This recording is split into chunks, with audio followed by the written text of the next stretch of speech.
So good morning and thanks for joining us for our webinar this morning, Doing More with Less, Elevating the Employee Experience Without Hurting the Bottom Line. So my name's Esther Carder.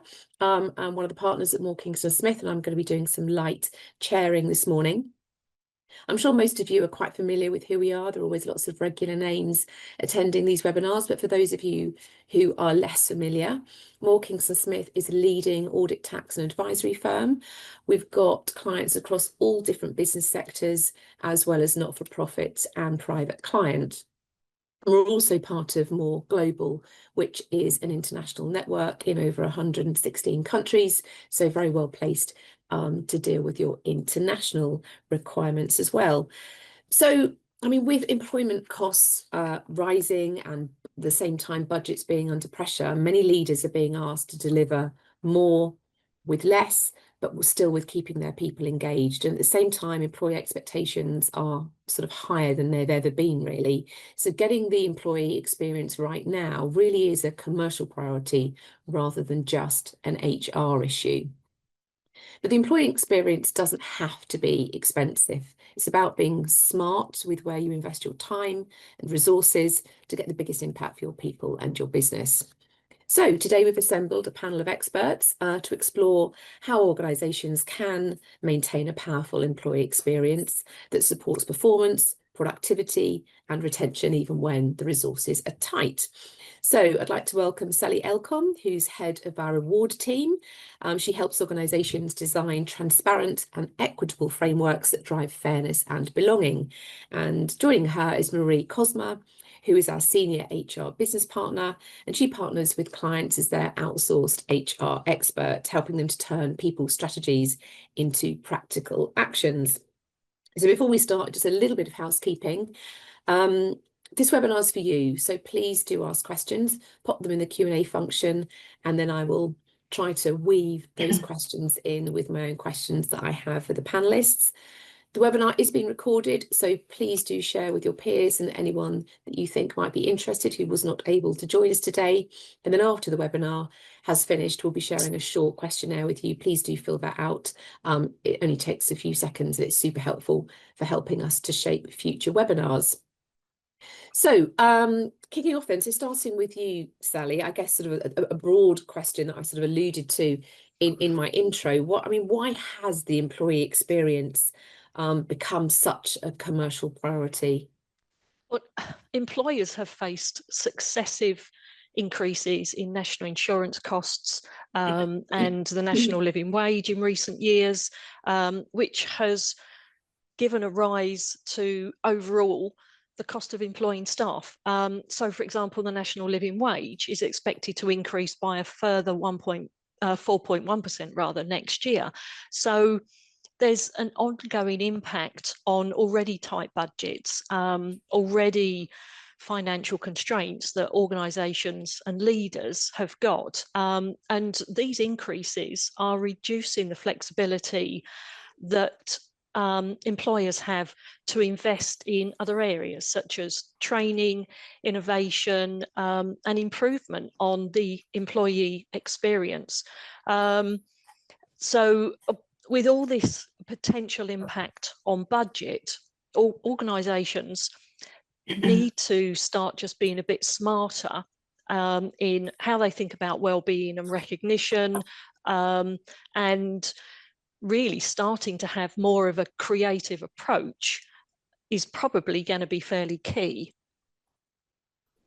What do you think, Marie? Because I know sort of I'm talking from a reward perspective more so, but you're going to look at it from the broader HR context. Yeah, absolutely. What you said is spot on. You know, times are really tough for businesses at the moment. And I think when you add to that and you look at the Office for National Statistics information on the UK labour market, so in June they reported that employment rates are high at around 75%, and unemployment is relatively low at 4.6%. So this suggests that most people who want to work are working.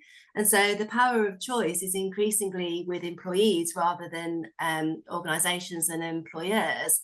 And what this means is that talented people are able to be more discerning about deciding, you know, where they work. And so there's lots of factors that they're looking at.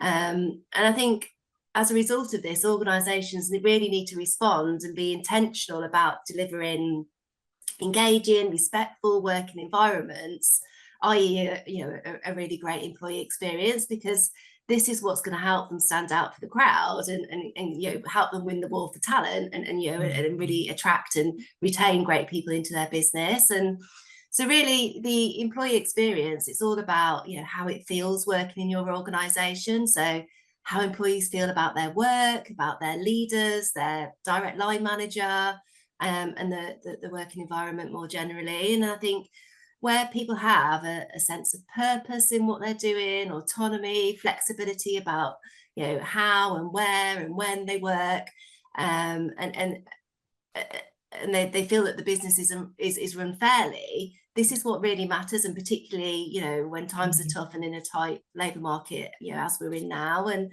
these things are increasingly more and more important to employees, and that should therefore be a priority for business leaders as well.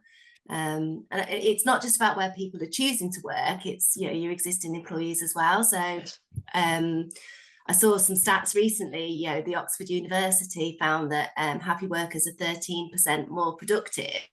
So it really shows that when employees feel valued, respected, have a good working environment, they perform better in their roles as well. And that's true. And sort of when you're looking at retention stats in particular, I think salary is often at the top as one of those. Everybody's got bills to pay, so everybody has their basics as to what they need to earn and take home. But then if you look wider, you can probably keep somebody who's okay with their salary for up to 6 months. But if they've got half a foot out the door, what you then need to make sure that you've also got is an absolutely robust employee benefits package, which includes recognition, which includes well-being. And well-being needs to just be there. It's no longer one of those nice to haves. Thankfully, more and more organisations are including it as part of, well, of course, we're going to have a really good well-being and recognition strategy, but there are still so many instances and so many organisations that have got little bits of recognition and little bits of well-being and just think, well, we're okay. But a disengaged employee is actually quite expensive. And it's around 18% of salary. If you lose somebody, you've also got all those hidden costs. You've got the demotivation of the team, you've got the realignment of the team and the team structure. So it's not just about the finances, it's all of those knock-on and the other impacts around not having well-being and not having recognition in place. And the other thing that I was thinking about is obviously there's been a lot in the news about the upcoming employee rights bill that the Labour government are taking through Parliament at the moment, and we don't have the time to go through all the detail of that now. But what I see is that that's really going to shift power even further. So that's going to be implemented. They've set out a roadmap, but from April next year, over the next couple of years. And essentially what it's going to do is give employees stronger rights and stronger protections, and from day one of employment. So things like unfair dismissal rights from day one, wider access to parental leave, family leave, limits on 0 hours contracts, extended flexible working rights, stronger rights with trade unions. So all of these things together, I think the upshot of that is going to be that it's going to raise employee expectations even further, and it's going to set an even higher bar for employers to meet. And I think what that really means is that, as leaders and as businesses, really thinking about, that bar's been risen, there's an even playing field. Some of those things that might, be a bit of a differentiator now are going to be the norm. And it's really about how you implement those things. It's about how managers genuinely show they care, and not just, we've got this policy somewhere that's collecting dust. That's really going to be the difference in creating that great employee experience. Yeah. And line managers make a daily difference. Oh, yeah. You know, and it's their impact that creates the right environment for well-being to thrive, and creating those conditions where people are able to perform sustainably, because what you want is you want to keep those people you've got, those good people, you really want to keep them and retain them. So you need to be working every day, and as part of a leader's to-do list should be that daily check-in, and it shouldn't just be a cursory, oh, how are you doing? Yeah, absolutely right. Now can we talk about the workload? It needs to actually be authentic, and it needs to be seen that actually I matter as an employee, and I think it's that shared sense of how I perform and makes me feel part of the culture and the brand, you know, and you want your people to be proud of the brands they work for. I think, really, it just all comes down to authenticity, doesn't it? Definitely. Yeah. Yeah.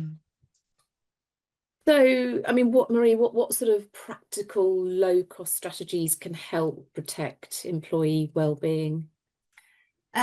Yeah, great question. And I think, first of all, it's really important to be clear that well-being isn't just about mental health. It's about helping people thrive at work. So it's, physically, mentally, socially. It's not just, when things, are really wrong. And I think what's, important to note is it doesn't need big budgets. I think what's important, building on what we've been talking about already, it's about being intentional and consistent, and having that leadership focus on well-being. And it comes from fostering that sense of purpose, community, belonging. That's what really helps to build well-being. And so it's through those everyday leadership habits, monitoring capacity and workload, taking appropriate action if needed, noticing if somebody's struggling and reaching out and having a chat, asking them how they are, that being supportive as a manager, being clear with communication, being fair, showing recognition. I think some of it might sound a bit like sort of like fluffy HR talk, but actively focusing on the well-being of employees, it really makes commercial business sense. Because when employee well-being is high, it enhances the overall employee experience. People are more engaged, more productive, they're more resilient, so they can handle change better, any like sort of bumps in the road, and obviously that's better for the people and that's better for business as well. Yeah, and you're right about sort of well-being doesn't need to be expensive. You don't, as an employer, you don't need to throw everything at an employee benefits package hoping that some of it sticks. You need to look at your benefits package and understand your workforce. There's nothing wrong in asking what is going to work for you. Now you're going to get sort of all the curve stick answers back with various options that just aren't practical or possible, but within there'll be some really, really important ideas and options. And just the fact that the question has been asked shows, actually, look, my employer is thinking about and cares about what I want and what I need and what's important to me.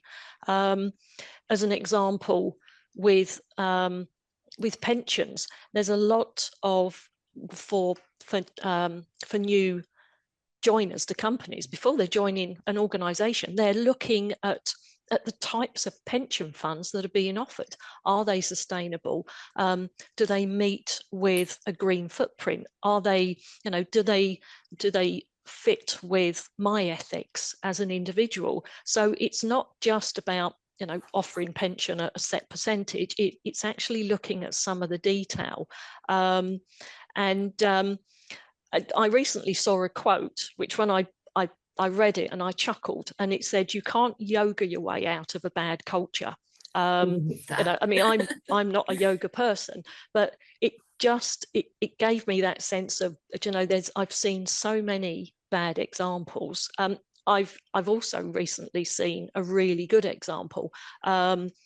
there was an organisation, a UK-based health and social care operator, and they relaunched their employee recognition and benefits platform.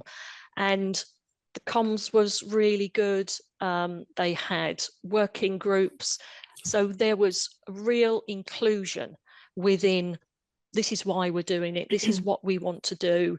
And once it had been launched and they did, let's have a look, sort of 6 months later, they had a 99% activity rate on the platform. Unheard Wow. of, absolutely unheard of. That is incredible. You know, but that's because everybody felt involved in what was happening, why they were doing it. The comms was absolutely spot on.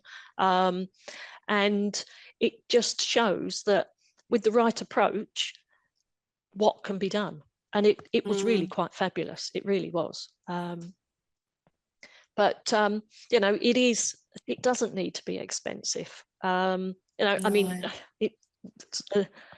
as a manager myself, you know, I've sometimes been guilty of, you know, I've had my catch-ups in the diary, but a project deadline has changed, something has loomed, and I said, oh, could we change it, to my team. And actually what I should have done is like, actually, no, this is cast in stone now, we have this in, let's keep it in there. So going forward, that's going to be my absolute, that's on my to-do list every day, is let's just have a check-in, even if it's 10-15 minutes. How you doing, what you up to, let's talk about your day, you know, let's just have a look at what's going on. And I think it's, you know, beyond that, it's that investment about that. So yeah, definitely. Yeah. And I think, you know, I saw some research by Deloitte, which I found was really impactful, and this was recently, and they said that for every £1 that you do invest in mental health and well-being, there's a estimated £4.70 return. So if you can find £1,000 in your budget to invest in employee well-being initiatives, you can expect nearly £5,000 return through improved productivity, reduced employee absence levels, employee turnover rate. So, you know, I think it's about seeing what budget you have got and then being really intentional about where you spend that money, and you know, you will see the returns from that. Yeah, for sure. Yeah.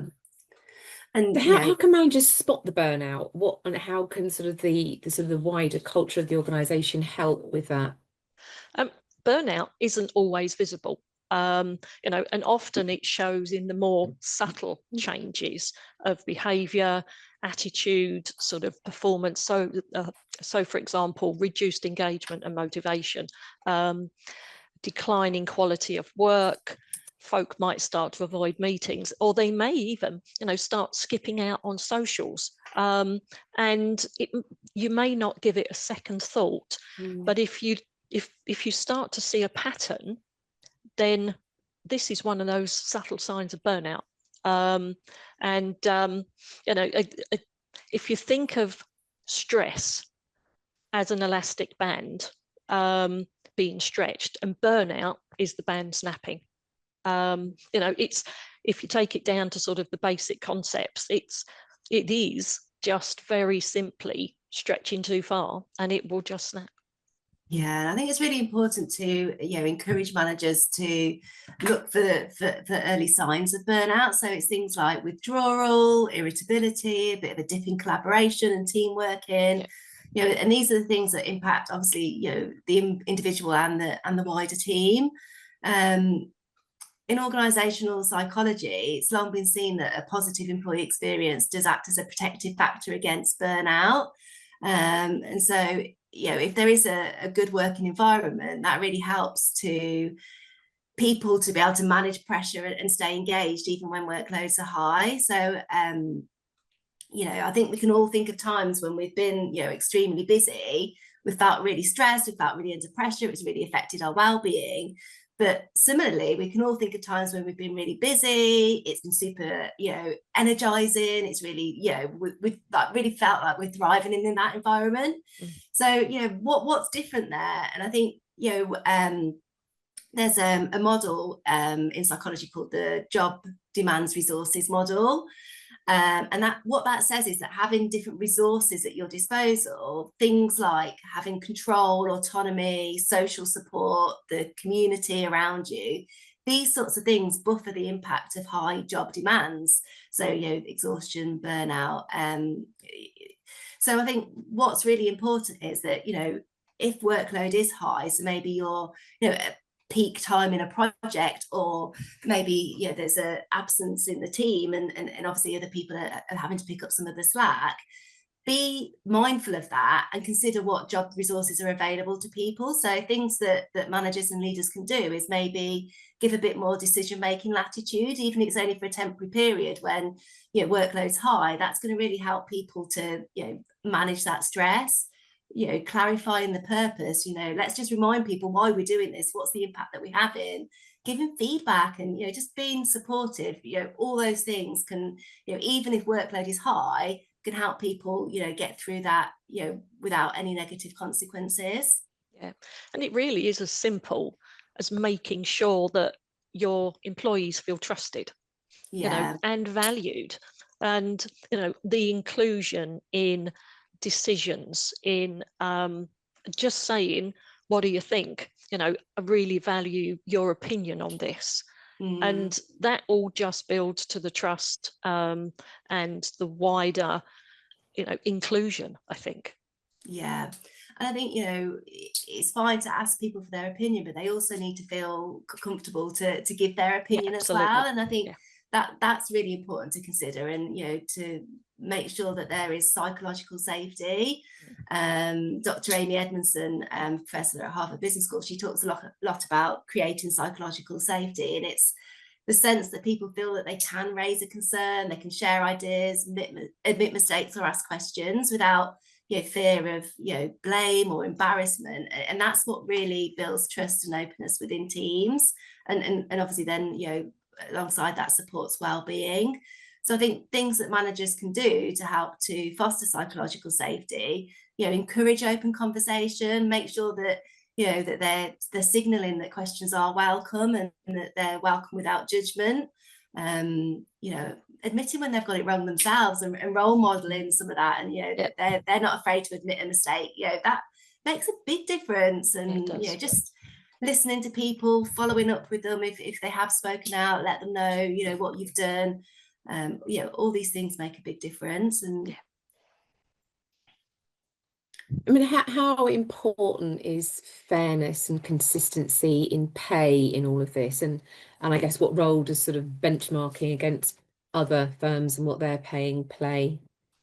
I mean, as a rewardee, lifelong rewardee, I have I'm on a soapbox about fair pay and consistency across pay, and the basis of making sure that your pay structure is fair and equitable comes from a robust benchmarking process. Now, whether you do that internally, whether you source that out, it just maintains that fairness, but also allows you to see where you are on a regular basis competitively to your peers and your competitors.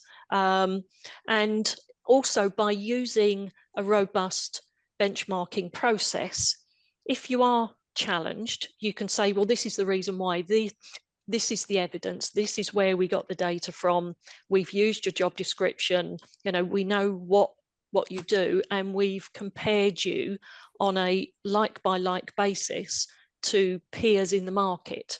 So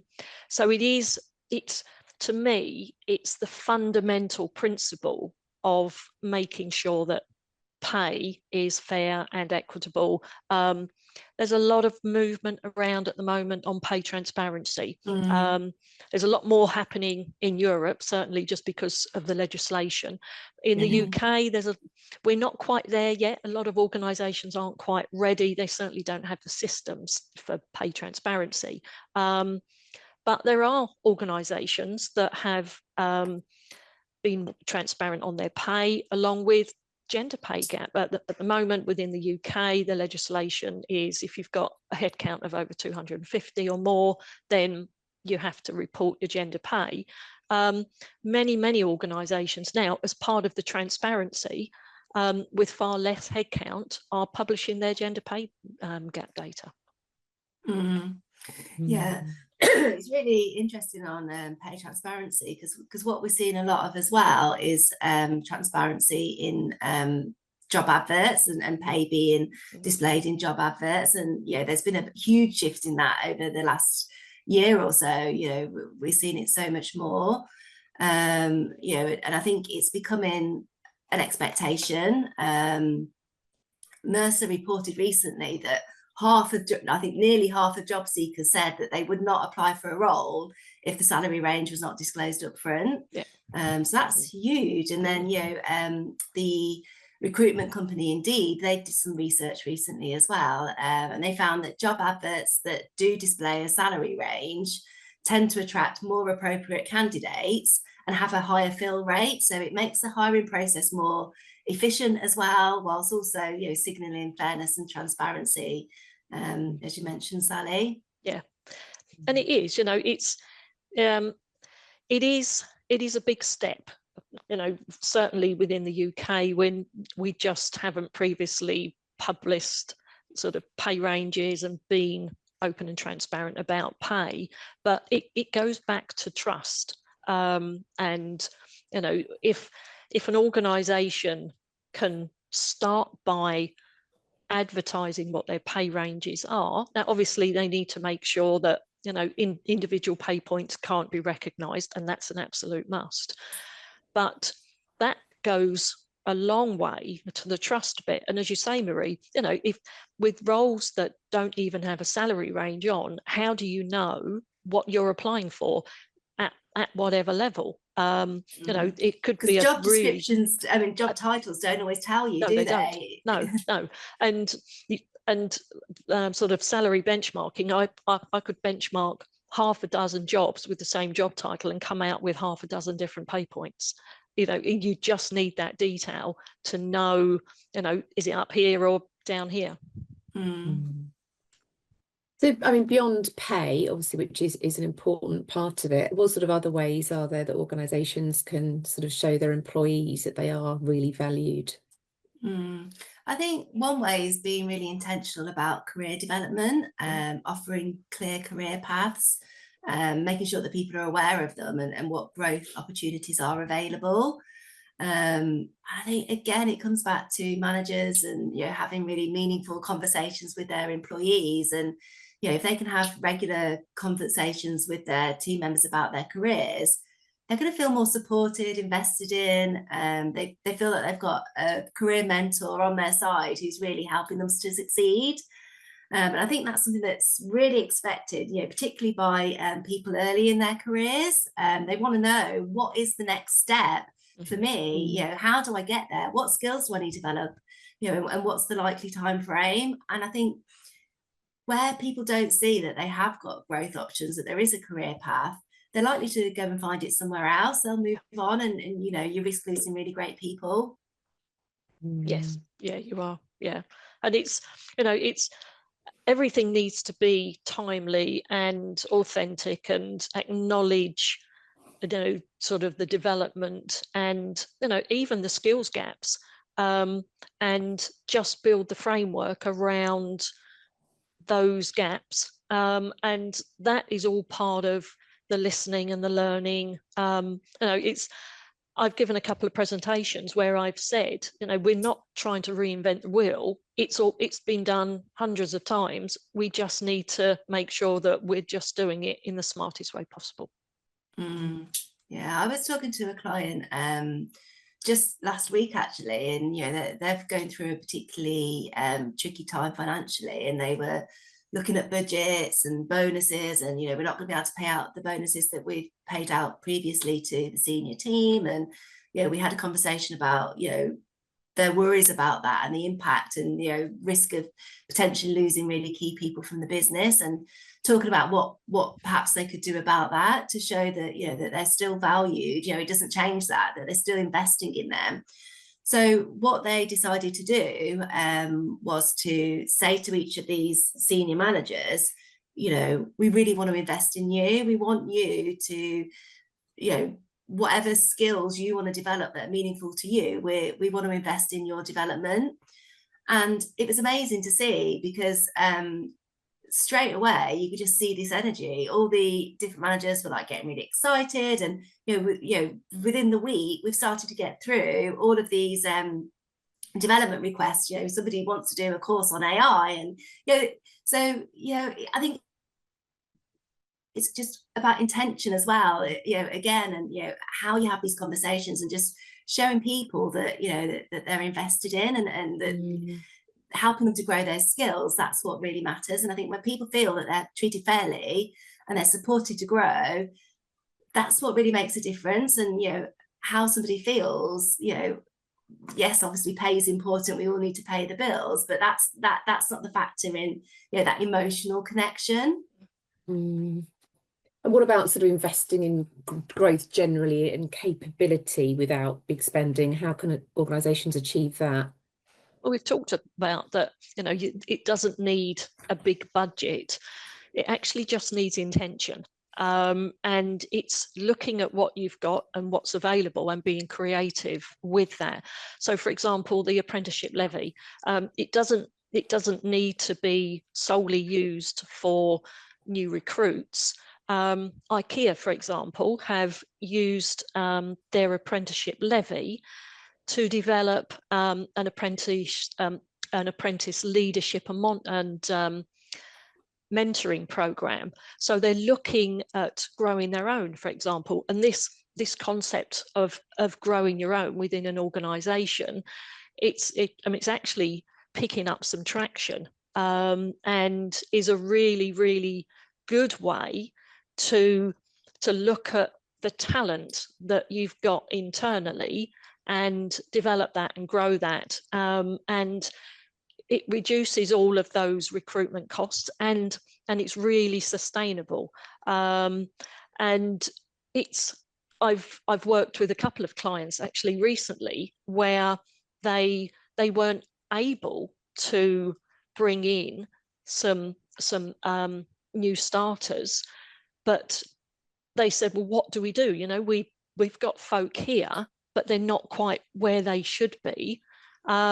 So we worked with them on a development program, and it's the buy-in of the individuals to the organisation, because actually all of a sudden, as an individual, I've been recognised that I've got some potential, and that feels really good to me. You know, I now look at my employer and my brand and my leaders in a really different way. As Marie has said, you know, the motivation and the energy picks up. Yeah, and you know, just sort of, you know, building on that, you know, the CIPD have said that, you know, organisations are developing more in-house talent than they ever have. I think over half of organisations are investing in that more than they have before. So there really is this clear shift towards internal development, internal succession planning. Yeah, and you know, as we know, engaged employees are less likely to leave. So internal development and mobility really is a key pillar of anyone's talent retention strategy. But yeah, without a doubt, definitely. What about building a sort of a strong, inclusive culture? What does that mean? I'm going to tie that into a question that came in earlier, actually, around, you know, the hybrid way of working. When you've got, you know, say half people hybrid, half people remote, how do you build a supported team? And similarly, how do you deal with that when building a culture? Yeah, I think, you know, inclusive culture is, you know, it's such a great question because it's so important. That's just such a cornerstone of having a positive employee experience. If people want to feel welcome, respected and valued for who they are, and you know, not just for what they do, you know, they want to be valued as individuals. So yeah, you know, in inclusion, it really does drive engagement, retention, innovation, you know, getting people like from diverse backgrounds and different perspectives, and to be able to bring forward ideas, you know, the outcome of that is so much better. And I think, you know, where organisations don't have hybrid working, they're potentially missing out on a different sector of workforce that might not otherwise have, you know, been able to complete that role. And I think it's so important, and making sure that everyone then is feeling, you know, similarly is, you know, part of that culture. And when employees feel seen and heard, and the company's values and the culture align to their own values, I think you can start to see a real shift in just the daily, day-to-day, how individuals are at work. And it does create just a genuine sense of connection and belonging, I think. And, you know, linking back to recognition and well-being piece, that this all is part of that one puzzle. You know, it's not that we have to deal with individual bits separately. You know, a robust well-being and recognition policy links through to a drop in turnover. You've got higher motivation, you know, all of those really good things that organisations should have every day, you know, actually start to be seen and be heard, and you can see the difference, I think. Yeah, I think, yeah, there isn't a sort of quick win or easy fix. It is those, you know, everyday intentional behaviours again that we talked about. So I think for managers, it's things like, you know, being curious, taking time to understand different perspectives, different experiences. You know, so where you have got hybrid teams, you know, not just, you know, because it's easy, turning to the people who are sat next to you. What do you think about this? You know, speaking to everybody, you know, just, you know, being mindful to take, you know, views of other people in the team as well, and listen actively. So, you know, when you are asking people for their ideas, their input, you know, really listen without judgment.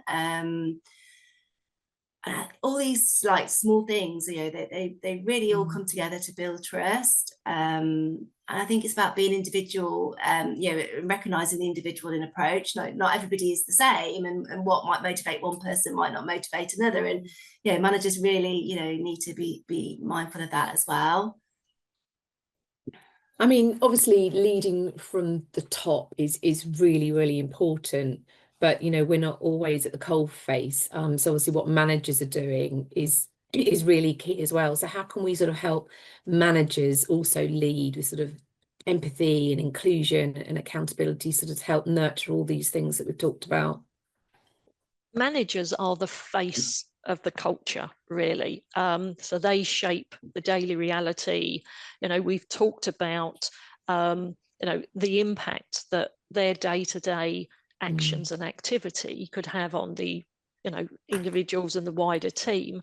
And managers are the group that really brings the employee value proposition to life. There was a recent article in Personnel Management, a survey, in fact, that 39% of employees said that their managers lacked sufficient training to fulfill their roles. Now, I'm sure we've all seen, you know, instances of where sort of individuals have been promoted perhaps beyond their capability, and they're managing, or they're sort of doing a role that they haven't had the training for, and it's not their fault. This comes back to the organisation, and 58% within that survey said that their managers would benefit from more training. You know, that's quite a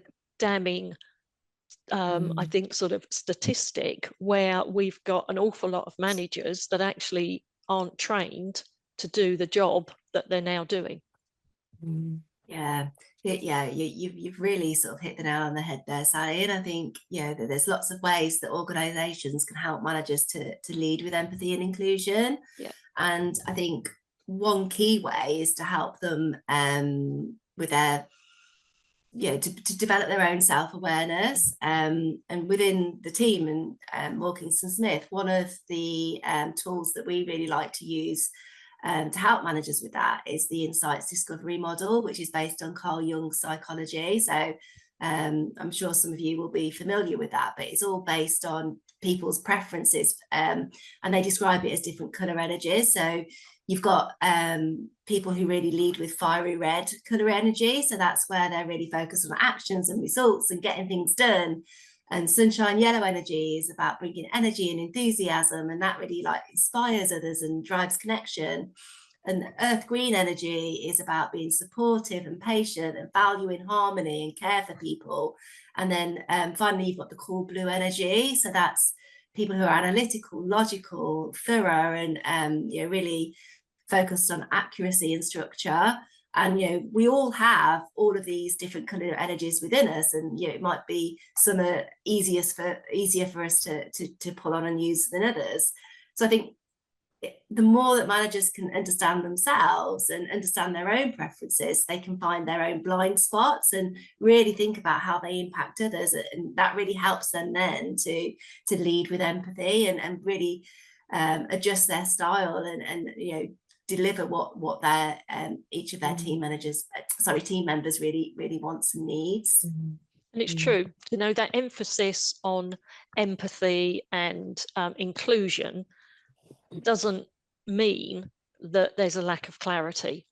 It's a different approach. Sort of managers must still set sort of clear expectations, sort of give constructive feedback, and you know, hold people to account, but in a fair and consistent way. You know, there's I also read many years ago, there was an article around sort of bad managers ruin lives, and it is very true. Yeah, you know, it is. yeah, Absolutely. And leaders should lead by example, you know, so model empathy, and there's nothing wrong with that. Sort of inclusion and accountability, and that then will give the rest of the employees the confidence to do the same. Well, thank you both very much. We have come to 1 minute from the end of the webinar. So I think what I'm definitely hearing loud and clear is if we want to elevate the employee experience, a good place to start actually would be by elevating the managers, because like you say, they are at the coalface and they can make a huge difference. So training around that sounds like it's a really important thing. Well, super, thank you so much. Lots to digest there. So if anyone's heard anything today that they want to discuss in a little bit more detail with Marie or Sally, please do get in touch. They'll be more than happy to have a chat with you. Remember that it was recorded, so please do share with peers who you think will find it interesting. And another little plea to fill out the questionnaire, which will pop up at some point when we close this. Like I say, it's super helpful for shaping other webinars and hearing what sort of topics people would like to hear about. So thank you all very much for joining us, and enjoy the rest of your day. Thank you. And thanks, Sally. Thanks, Marie. Thank you.